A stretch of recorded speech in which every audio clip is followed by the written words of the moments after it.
either have that phenomenal vaccine or a therapeutic that's like over 95% effective. And so we have to assume that's going to be almost 18 months from now. And then the final solution, which is a year to 2 years off, is the vaccine. So we've got to go full speed ahead on all three fronts. Just to head off the conspiracy theorists, maybe we shouldn't call the vaccine the final solution. Maybe just the best solution. Okay. More interestingly, since Gates began delivering this same talking point in every one of his many media appearances of late, it has been picked up and repeated by heads of state, health officials, doctors, and media talking heads, right down to the scientifically arbitrary but very specific 18-month time frame. Realistically, COVID-19 will be here for the next 18 months or more. We will not be able to return to normalcy until we find a vaccine or effective medications. The hard fact is, until we find a vaccine, going back to normal means putting lives at risk. This will be the new normal until a vaccine is developed. The only thing that will really allow life as we once knew it to resume is a vaccine. Obviously, we continue to work on the vaccines, but the vaccines have to be down the road by probably 14, 15, 16 months. We're doing great on the vaccines. The fact that so many heads of state, health ministers, and media commentators are dutifully echoing Gates's pronouncements about the need for a vaccine will not be surprising to those who saw last week's exploration of how Bill Gates monopolized global health. As we have seen, the Gates Foundation's tentacles have penetrated into every corner of the field of public health.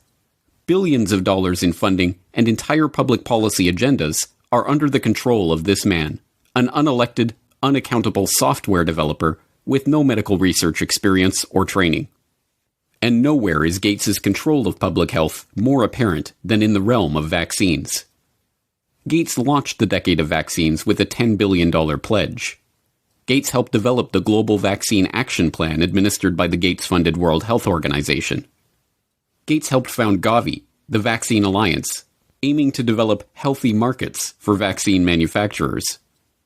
Gates helped launch Gavi with a $1 billion donation in 2011, going on to contribute $4.1 billion over the course of the decade of vaccines.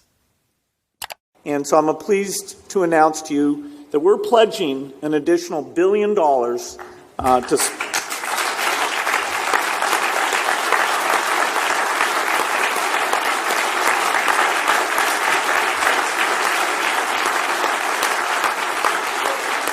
Thank you.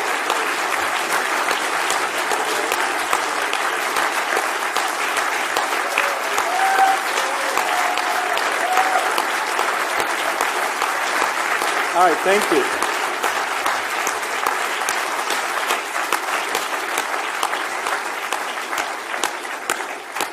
It's not every day we give away $1 billion.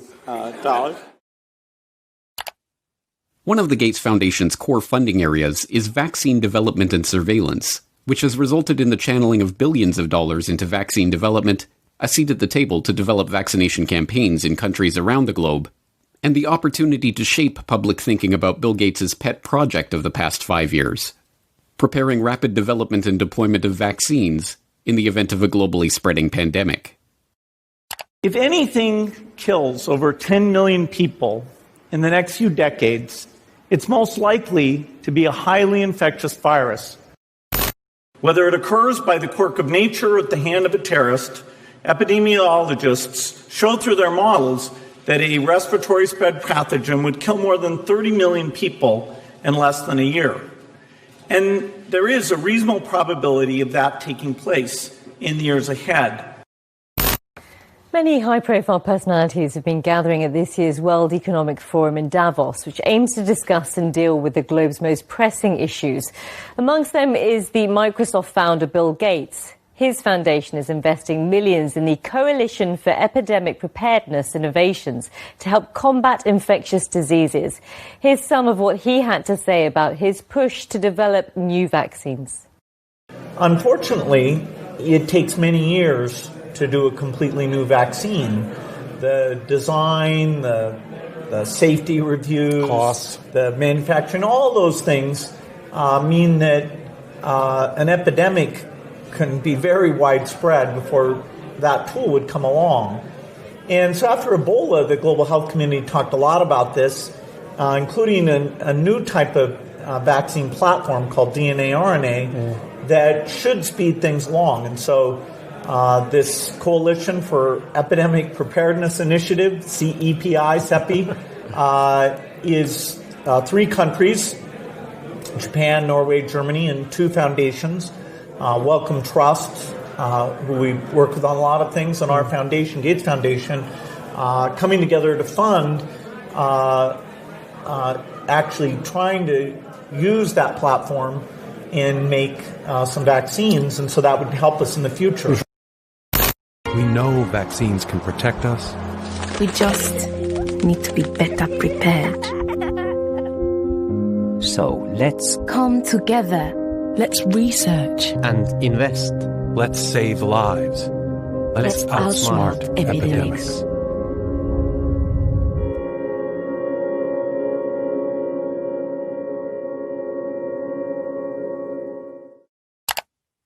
Given Gates's mammoth investment in vaccines over the past decade, his insistence that things won't go back to truly normal until we have a vaccine that we've gotten out to basically the entire world is hardly surprising. What should be surprising is that this strangely specific and continuously repeated message, that we will not go back to normal until we get a vaccine in 18 months, has no scientific basis whatsoever. Medical researchers have already conceded that a vaccine for SARS-CoV-2 may not even be possible, pointing to the inability of researchers to develop any kind of immunization against previous coronavirus outbreaks like SARS or MERS. But even if such a vaccine were possible, serious concerns remain about the safety of developing, testing, and delivering such an amazing vaccine to the entire world in this remarkably short time frame. Even proponents of vaccine development openly worry that the rush to vaccinate billions of people with a largely untested experimental coronavirus vaccine will itself present grave risks to the public. One of these risks involves disease enhancement.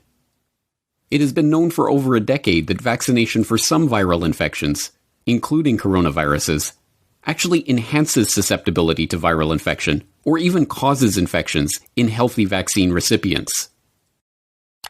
Now, the issue of safety, something that I want to make sure the American public understand. It's not only safety when you inject somebody and they get maybe an idiosyncratic reaction, they get a little allergic reaction, they get pain. There's safety associated. Does the vaccine make you worse? And there are diseases in which you vaccinate someone, they get infected with what you're trying to protect them with, and you actually enhance the infection. This is no mere theoretical risk. As researchers who were trying to develop a vaccine for the original SARS outbreak discovered, the vaccine actually made the lab animals subjected to it more susceptible to the disease. One of the things that we're not hearing a lot about is the unique potential safety problem of coronavirus vaccines. This was first found in the early 1960s with respiratory. Leading Israeli hospitals ordered 1.5 million doses of Russia's Sputnik V vaccine, which is in the 3rd and final phase of trials. The Jerusalem clinic has a branch in Moscow and is involved in the trials. RT's Paula Slier spoke with the hospital director. The Russian vaccine is safe and a high efficacy rate. To be the first one in vaccine over the world is very intense between many countries, and Russian is only one of them. It looks like Russian are, I would say, among the first to come to the market. We are very much dependent on them and on our ministry in order to prevent the third wave, which is on our way. We are following up the development of this vaccine for a couple of months. Not only that, we learned a little bit about it, about the 2-vector vaccine that was invented in the Gamaleya Institution in Moscow. We like the idea. Last month is also a spike in cases. If there's another significant increase in the number of people who test COVID positive, is it possible that Israel could start the vaccinations before the trial concludes? Once it will be recognized in Israel as an authorized vaccine, we already arranged and put an offer for buying it from them, okay, for the people of Israel. We decided this is the right port to apply to our Israeli Ministry of Health to submit a registration in order that this vaccine will be part of the vaccine that's authorized by the Israeli Ministry of Health. That's exactly the stage where we are today. What we can do is to extend the phase 3 trial and to recruit volunteers here in Israel. And we are looking forward maybe even to establish some line of production for the vaccine here. The Sputnik 5 is going to be authorized in South America and the Far East Asia. And they don't wait, they are collecting more and more countries. So the end result will be that 50% of the world will be vaccinated by the Russian vaccine. We like to be a small part in it.